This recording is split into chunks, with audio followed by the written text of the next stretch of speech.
Missoula Bone and Joint and Surgery Center, providing comprehensive orthopedic care in western Montana. My name is Dr. Zackery Witte and I'm a fellowship-trained spine surgeon, which means that I treat all conditions of the neck and back. My goal is to improve my patient's function through the least invasive method possible. If those fail, we have multiple surgical options to consider. I treat all patients from children to adults. Those problems can range from congenital issues to traumatic issues to degenerative problems. We look to treat anybody with low back pain, mid back pain, or even neck pain. Some patients may also experience arm or leg pain, numbness, or weakness that originates from their spine or neck, and we treat those patients as well. If you're having neck or back pain or any symptoms down your arms and legs, there are a variety of options that we can treat you with surgically. Typically, patients get a dramatic improvement in their quality of life after these treatments.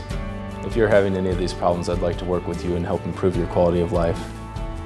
Missoula Bone and Joint is opening a new surgery center. I will be performing several spine surgeries at this new state-of-the-art facility. Quality patient care is always our priority, and I look forward to providing this for our community. Missoula Bone and Joint and Surgery Center, quality care from people who care.